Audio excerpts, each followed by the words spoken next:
A fresh row is brewing in the world of tennis after a series of tennis federations in recent days have expressed their displeasure with a new ranking system for the Davis Cup.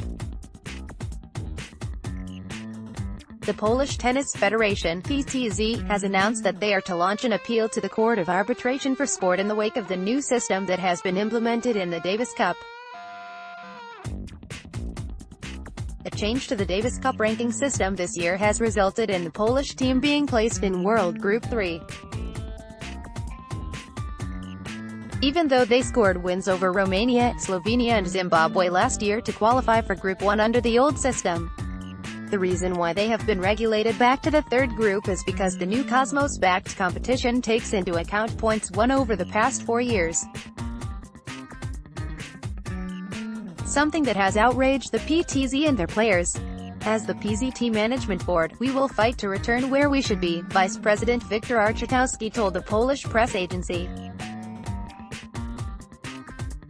We are at the stage of choosing a law firm that will handle the appeal that we will send to CAS. We have already prepared documentation. We will fight. We have interviewed ITF members that give little hope. We should know their answer within 2 weeks. The federation are appealing for their team to be reinstated back into Group 1. If that fails, they will be claiming for compensation from the International Tennis Federation for their players who will have to play in the lower group. The PZT has ruled out the possibility of a boycott because of the impact it could have on the Olympic qualification process for their players.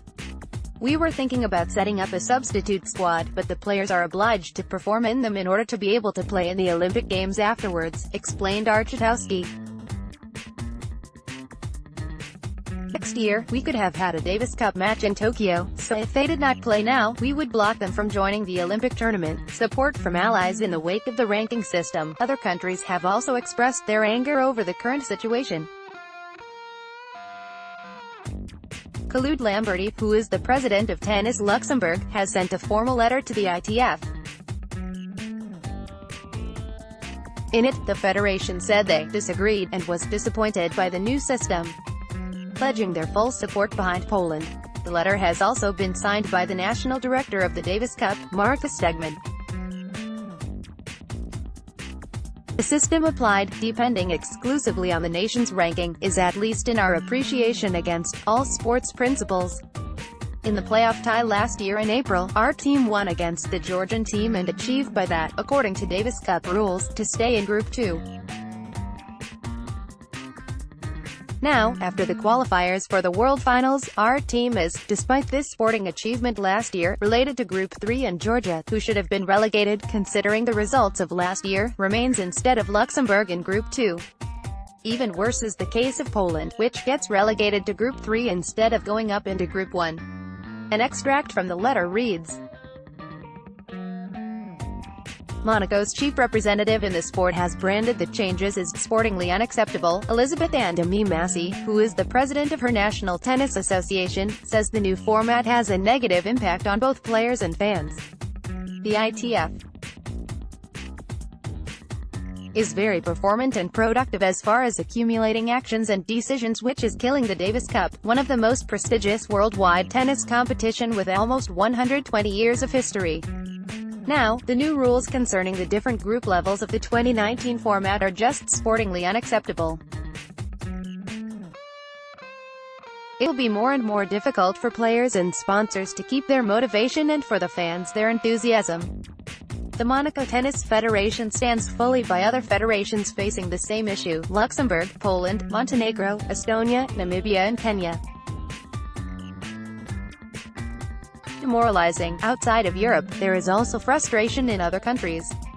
Last June, Kenya won the Africa Group 3 championship, booking their place in the Euro Africa Group 2 group at the time. However, following the Davis Cup revamp, they are not ranked high enough to play in the group they have technically qualified for in 2018. Kenya believes that have a disadvantage before they were unable to field a team to play in the 2015 team event. Therefore, they were unable to get any points. We are very disappointed since we didn't know the changes adopted at the AGM would affect the Davis Cup format in 2019, Tennis Kenya chairman James Kanani told the Daily Nation. It's demoralizing to countries even if the prize money in Davis Cup has been increased. Kanani has said that both Kenya and Poland launched an appeal to the ITF Arbitration Committee, but it was rejected. Kenya had already put in place a budget of roughly $8.7 million for their team to play in Euro-Africa Group 2. Alternatively, the changes should have come into effect after 2019 since teams had already qualified in 2018. You can't punish countries who had invested their energies to qualify because a new sponsor has come on board, Kanani argues.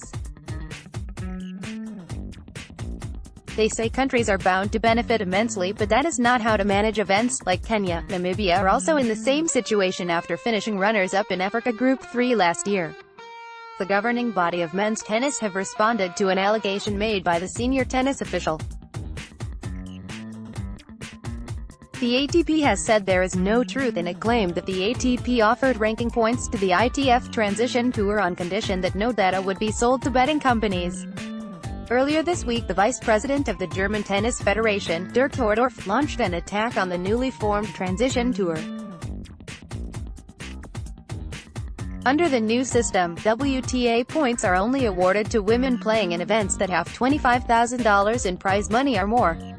Men's tennis, $25,000 ITF Pro Circuit events offer both ATP ranking points, later rounds, and ITF entry points, all rounds, while the qualifying rounds of ATP Challenger tournaments also offer both ATP ranking points, all events, and ITF entry points, events up to $125,000 in prize money.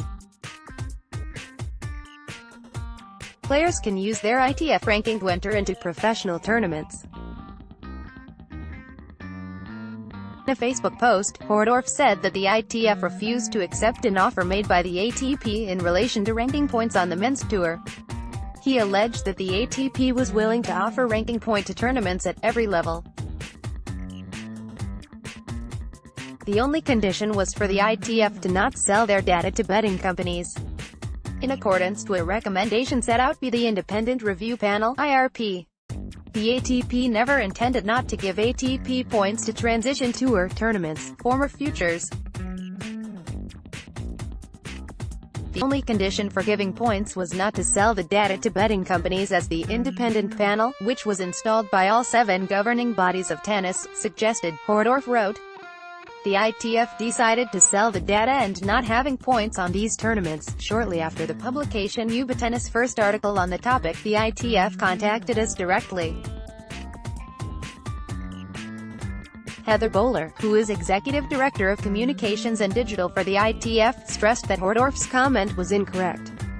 There is no truth in the social media posts referred to that ATP ranking points for the ITF World Tennis Tour were conditional on data sales, Bowler stated.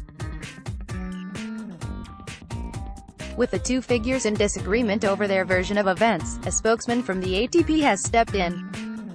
After reaching out to ATP Communications Director Nicola Arzani, Tennis was provided with a statement from the governing body on the matter. Siding with the ITF's statement, ATP supports the IRP's recommendation to remove the supply of data at the lowest level of professional tennis. However, this is not related to the award or allocation of ATP ranking points, a spokesman said. In recent weeks there have been growing frustration among players concerning the new ITF circuit. Some have said that they have been made worse off following the changes. The principal objective of the new format is to provide a better standard of earning potential for more players.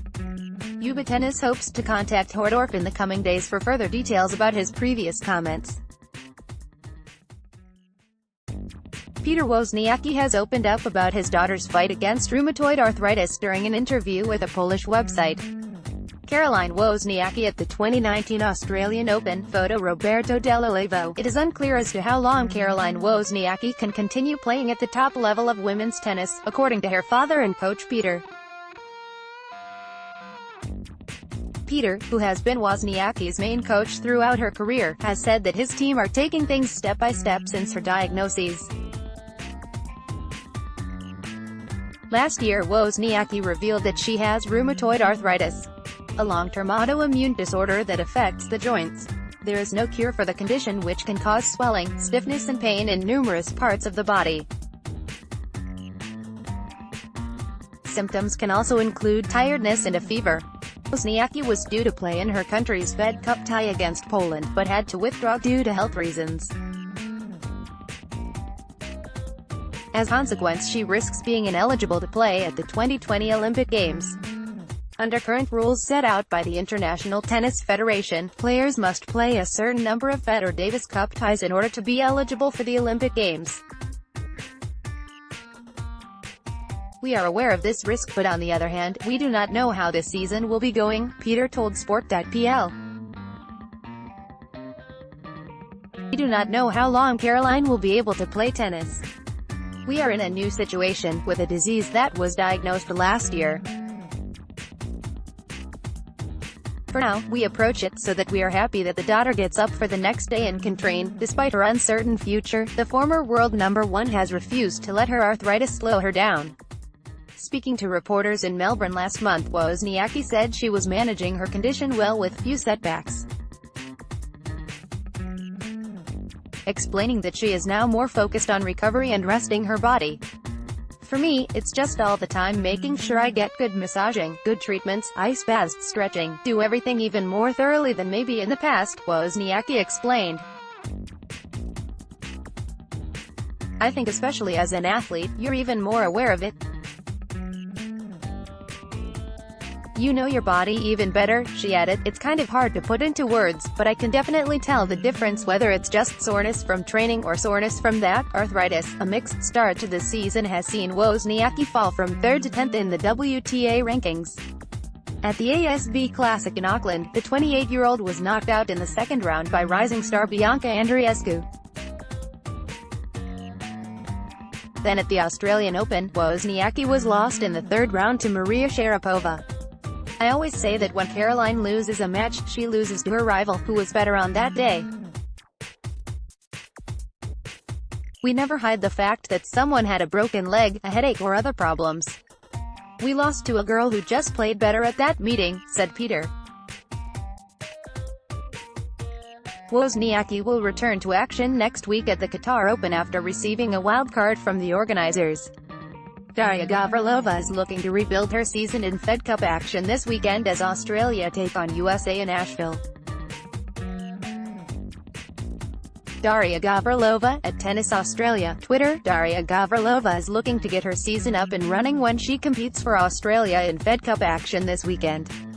It hasn't been the best start to the season for the 24-year-old Australian, who has lost all 4 of her matches in 2019. The latest defeat came to Maria Sharapova in St. Petersburg, where Gavrilova later commented, explaining that her attitude was back to where it should be. Honestly, game is still not there, but attitude was there. Finally felt like I gave everything without any regrets. Writing this as I'm cooling down on the bike. Daria Gavrilova, at Daria_Gav, January 28, 2019. Now the Aussie looks for a confidence-boosting week where she looks to help Australia to a first-round World Group win in Asheville against the USA. Speaking ahead of the weekend's action, Gavrilova is looking forward to helping the team. It will even be more special to get my first win, not just for myself but Australia and my teammates, she explained.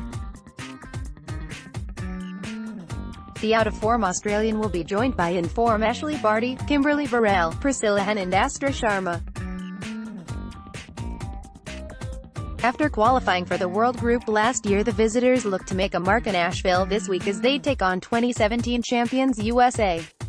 However, despite the opponents, Gavrilova insists the team isn't intimidated. I think we have a great young team and I think we can do some damage, she said. The USA have former US Open finalist Madison Keys as well as Australian Open semi-finalist Danielle Collins at their disposal. Sophia Kenin and Nicole Melliker join the American team that is looking to avoid playing a World Group playoff in April.